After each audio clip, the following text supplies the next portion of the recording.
Hello everyone, इस video में बात करेंगे बिहार नई शिक्षक भर्ती में जो 6 to 8 की वैकेंसी आ रही है उसके लिए हम यहाँ पे हिंदी प्रैक्टिस सेट 2 डिस्कस करने जा रहे हैं। और ये मैंने 6 to 8 टेट पेपर से लिया है। ठीक है, पहला क्वेश्चन यहाँ पे देखते हैं। आगे दिया गया है कि चिरंतन शब्द का विलोम निम्नलिखित में से कौन सा होगा? सनातन, अविच्छिन्न, शाश्वत, नश्वर। तो इसका राइट आंसर सेकेंड हो जाएगा। सेकंड क्वेश्चन देखते हैं। सेकंड में दिया गया है कि निम्नलिखित युगों में से कौन सा गलत है? रास्ता नापना, आकलन करना। रास्ता नापना का मतलब होता है चले जाना, यानी बोलते हैं ना अपना रास्ता नाप लो। फिर आगे रंग रंग जानना, अच्छी तरह से परिचित होना, ये आपका सही है। लोहा लेना, ये सामना करना, ये भी सही है। शैतान के कान काटना, बहुत चतुर होना, ये भी सही है। रास्ता नापना, आकलन करना, ये आपका गलत है, तो आपका यही राइट आंसर। गलत पूछा गया ना, तो ये आपका राइट आंसर हो जाएगा। नेक्स्ट क्वेश्चन, इसमें दिया गया है कि लोकोक्ति और उसके अर्थ के जोड़े में से कौन सा जोड़ा गलत है? आँख का अंधा, नाम, नयन सुख। नाम के प्रतिकूल कार्य करना, अक्ल बड़ी अभैंस, बल की अपेक्षा बुद्धि अधिक शक्तिशाली होती है। इसमें भी गलत ही पूछा गया, ध्यान रखिएगा। तो ये सही है। उल्टा चोर को तोवाल को डांटे, अपना दोष मानकर न मानकर दूसरे पर मरना, ये भी सही है। आ बैल मुझे मार, बैल को मारना, तो ये आपका गलत वाला ऑप्शन है, और ये भी सही है। तो आपका राइट आंसर जो होगा ये फोर्थ वाला होगा। ठीक है, ध्यान रखिएगा नेगेटिव में पूछा गया है, तो ये आपके सही वाले ऑप्शन है। तो गलत पूछा है तो ये वाला गलत वाला ऑप्शन है। ठीक है, नेक्स्ट क्वेश्चन, इसमें दिया गया है कि उड्डयन में संधि विच्छेद का सही विकल्प कौन सा है? उड्डधन डयन, उच्च धन डयन, उत्तधन डयन, उड्डधन डयन। तो यहाँ पे राइट आंसर थर्ड हो जाएगा, उत्तधन डयन। इसके बाद देखेंगे यहाँ पे नेक्स्ट क्वेश्चन। इसमें दिया गया निम्नलिखित में से शुद्ध वर्तनी वाले शब्द का चयन कीजिए। दृष्टा, रचयिता, सुषुप्त, दृष्टा। तो इसका राइट आंसर हो जाएगा दृष्टा।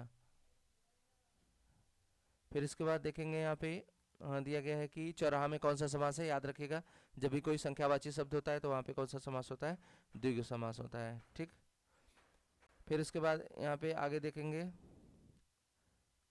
अंदर अंदर कढ़ाई में गुड़ पकना का अर्थ है गुप्त मंत्रणा होना, अपने में सीमित होना, ज्ञान होना, काम न आना। तो यहाँ पे देखिए अंदर अंदर मंत्रणा का मतलब होता है गुप्त मंत्रणा होना। राइट आंसर फर्स्ट हो जाएगा। नेक्स्ट, इसमें दिया गया है कि किस समास में कोई पद प्रधान नहीं होता है? कोई पद प्रधान नहीं होता बहुब्रीहि समास में। एक्चुअली जैसे दशानन है, तो दशानन यानी 10 भुजाओं वाला किसको रिप्रेजेंट कर रहा है? रावण को। ठीक है, तो इस ऐसे शब्द को क्या बोलते हैं? मतलब ये बहुब्रीहि समास में आता है जिसमें कोई पद प्रधान नहीं होता है। ठीक है, नेक्स्ट क्वेश्चन, इसमें दिया गया है कि स्वर किसका भेद है? तो आपको पता हो, सिंपल क्वेश्चन है। संधि के भेद स्वर, व्यंजन और विसर्ग संधि होती है। ठीक, नेक्स्ट क्वेश्चन, इसमें दिया गया है कि अत्याचार शब्द में उपसर्ग आ, अत, अति, अत्यु। तो इसका राइट आंसर अति हो जाएगा। अत्याचार में जो उपसर्ग होगा वो अति होगा। नेक्स्ट क्वेश्चन देखते हैं यहाँ पे। जब एक छात्र शिक्षक की भाषा का अनुकरण करे तो उसे क्या कहते हैं? अनुकरण का सिद्धांत, क्रियाशीलता का सिद्धांत, प्रत्यंत का सिद्धांत, अभ्यास का सिद्धांत। इसका राइट आंसर फर्स्ट हो जाएगा, अनुकरण का सिद्धांत। नेक्स्ट क्वेश्चन, इसमें दिया गया है अंबर पनघट में डुबो रही तारा ताराघट उषा नागरी में कौन सा अलंकार है? तो यहाँ पे उपमान का उपमेय आपने पढ़ा होगा। जिस समास में कोई पद प्रधान नहीं हो, ये समास नहीं, ये तो अलंकार का है ना। ठीक है, तो यहाँ पे जहाँ उपमेय में उपमान या निषेध रहित आरोप अर्थात उपमेय और उपमान को एक रूप मान लिया जाता है, तो ऐसे में बोला जाता है आपका उपमा अलंकार। ठीक, फिर इसके बाद यहाँ पे उष्म बोला है कि उष्म वर्ड कौन कौन से हैं? तो सिंपल आपको पता होगा, ये जो ये शलजम हो गया, षटकोण हो गया, सपेरा, ये सभी क्या हो जाते हैं? आपके उष्म वर्ड हो जाते हैं। ठीक है, फिर इसके बाद यहाँ पे मेढक का पूछा गया है, तत्सम रूप क्या होगा? बंदूक, फिर मुद्ग, फिर इसका मंडूक, मुष्टि। तो इसका राइट आंसर हो जाएगा मंडूक। मेढक का तत्सम रूप मंडूक होता है।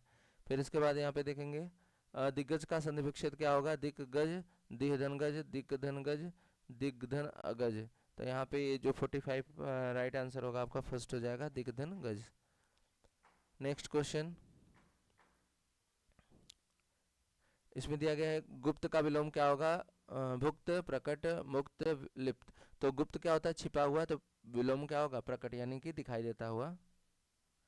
फिर इसके बाद है गांठ का पूरा मुहावरे का अर्थ क्या होगा? दुकानदार, लापरवाह, ईमानदार, मालदार। तो गुप्त के गांठ का पूरा होना यानी ईमानदार।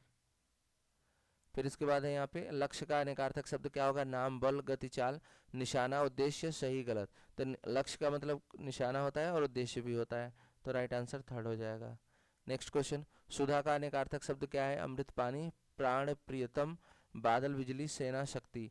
तो सुधा जो होता है ये पानी का पर्यायवाची होता है, अमृत पानी, आपका राइट आंसर फर्स्ट हो जाएगा। फिर इसके बाद देखेंगे यहाँ पे 50, आँख का अंधा नाम नयन सुख, लोकोक्ति का क्या अर्थ है, आँख की रोशनी चाहना, नामकरण करना, गुण के विरुद्ध काम नाम का होना, संतुष्ट होना। तो 50 का राइट आंसर हो जाएगा आपका थर्ड, गुण के विरुद्ध काम का होना। नेक्स्ट क्वेश्चन, यहाँ पे पैराग्राफ से क्वेश्चन दिया गया है, तो पैराग्राफ आप रीड कर लीजिएगा, बिल्कुल आसान है। पेड़ पौधे में क्या नहीं देते हैं, ऑक्सीजन देते हैं, हरियाली भी देते हैं, भोजन भी देते हैं। तो नहीं देते हैं कौन सा, जल नहीं देते हैं। पर्यावरण असंतुलन का दुष्परिणाम क्या नहीं है, तो पर्यावरण प्रदूषण के चलते घातक बीमारियों का बढ़ना, ये तो है। पेड़ पौधों की कमी के कारण बाढ़, अनावृष्टि, सूखा, वृद्धि, क्षरण संबंधित समस्याएं पैदा होना, ये भी है। ऑक्सीजन की कमी के कारण कार्बन डाइऑक्साइड की बढ़ोतरी, ये भी सही है। लेकिन यहाँ पे पूछा है कौन सा नहीं है, तो छायादार वृक्षों में फल नहीं लग पाना, तो ये आपका ऐसा पर्यावरण संतुलन का दुष्परिणाम नहीं है। ठीक है, फोर्थ ऑप्शन राइट हो जाएगा। नेक्स्ट क्वेश्चन दिया गया है कि कविता शिक्षण विधि, लेखन प्रणाली, अर्थबोध प्रणाली, कौशल प्रणाली, अक्षरबोध प्रणाली। तो यहाँ पे हो जाएगा अर्थबोध प्रणाली। शब्द और विलोम की दृष्टि से निम्नलिखित में से कौन सा शब्द सही नहीं है, लोलुप, संतुष्ट, विश्लेषण, विवेचन, यौवन, वार्धक्य, एकांगी, सर्वांगीण। तो 54 का जो राइट आंसर होगा आपका ये हो जाएगा सेकेंड, विश्लेषण का हो जाएगा आपका विवेचन। फिर इसके बाद है यहाँ पे निम्नलिखित में से कौन सा विकल्प सही नहीं है, अन्योन्य, परस्पर, कृति, रचना, अन्याय का, और यहाँ पे दिया गया है अन्यान्य, कृति का, निष्कृष्ट, पुरुष। तो यहाँ पे कौन सा विकल्प सही नहीं है, ठीक। तो 55 का राइट आंसर हो जाएगा आपका फोर्थ, कृति का निकृष्ट पुरुष। नेक्स्ट क्वेश्चन देखते हैं, यहाँ पे दिया गया है कि आए थे हरिभजन को ओटन लगे कपास, मुहावरे का अर्थ क्या होगा, उद्देश्य की प्राप्ति में सफल होना, ईश्वर भक्ति को छोड़कर व्यापार में लग जाना, हरिभक्ति का मार्ग कठिन होना, किसी कार्य विशेष की अपेक्षा एक दूसरे कार्य को करना, किसी कार्य विशेष की उपेक्षा कर दूसरे कार्य। तो फोर्थ ऑप्शन राइट हो जाएगा, आई थिंक सबसे ज़्यादा बेस्ट यही लग रहा है। 56 का आपका हो जाएगा फोर्थ। फिर इसके बाद दिया गया है कि वाक्य में और उनके भेद में संबंधित कौन सा जोड़ा गलत है, जो प्रथम आएगा वह पुरस्कार पाएगा, मिश्र वाक्य, ये आपका सही है। नेता के भाषण दिया और चला गया, ये भी आपका और आया तो सही है। बच्चे नासा करके विद्यालय गए, ये भी सही है। लक्ष्मी गई और सोफिया आ गई, तो ये सरल वाक्य है, तो इसका राइट मतलब ये सरल वाक्य गलत है, यहाँ पे और आया है, तो यही वाला आपका राइट आंसर हो जाएगा, ठीक। फिर इसके बाद दिया गया है वाक्यांश के लिए एक शब्द को संबंधित कौन सा जोड़ा गलत है, जो मनुष्य से दूर हो, अमानुषिक, जो कम खर्च करने वाला हो, अपव्ययी, जिसका इलाज कठिन हो, दुसाध्य, और इतिहास लिखने वाले युग से पूर्व का हो, तो प्रागैतिहासिक। तो ये आपका सही है, ये सही है, ये सही है।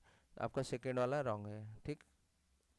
फिर आगे है विराम चिन्ह की दृष्टि से कौन सा वाक्य अशुद्ध है, मैं क्या करता कहता, महक, रागिनी, श्वेता आदि भी आई हैं, ये सब अब गाना गाएंगी। नहीं, कल मैं तुम्हारे घर नहीं आ सकूंगा, तो यही वाला आपका गलत अशुद्ध लग रहा है। उसने पूछा तुम कहाँ थे, तो आपका राइट आंसर थर्ड हो जाएगा, ठीक। लास्ट क्वेश्चन है, इसमें दिया गया है कि लोकोक्ति और उसके अभिप्राय का कौन सा जोड़ा गलत है, कढ़ाई से गिरा चूल्हे में पड़ा, एक आपत्ति से छूटकर दूसरी विपत्ति में पड़ना, सही है। घी भी खाओ और पगड़ी भी रखो, इतना खर्च करो कि इज्जत बची रहे, ये भी सही है। गलत पूछा गया, ध्यान रखना। ओस चाटे प्यास नहीं बुझती, बड़े काम के लिए विशेष प्रयत्न की जरूरत होती है, ये भी ठीक है। काट की हांडी बार बार चूल्हे पर नहीं चढ़ती, काट की हांडी बार बार जल जाती है, तो ये वाला आपका गलत है। 60 का आपका हो जाएगा फोर्थ नंबर, ओके। तो ये थे हिंदी के 30 क्वेश्चन। और एक चीज़ और, इसका मैं मतलब बता दूं आपको, काट के हाड़ी, तो इसका मतलब होता है कि व्यक्ति को एक बार ही मूर्ख बनाया जा सकता है, दोबारा बार बार नहीं बनाया जा सकता है, ठीक है। तो यहाँ पे इसलिए ये वाला स्टेटमेंट गलत हो गया है, तो ये आपका गलत वाला ऑप्शन हो जाएगा, ठीक। वीडियो कैसा लगा, वीडियो पसंद आया तो लाइक करिएगा और चैनल को सब्सक्राइब करिए। Thank you for watching. भगवान करे आपका दिन शुभ हो।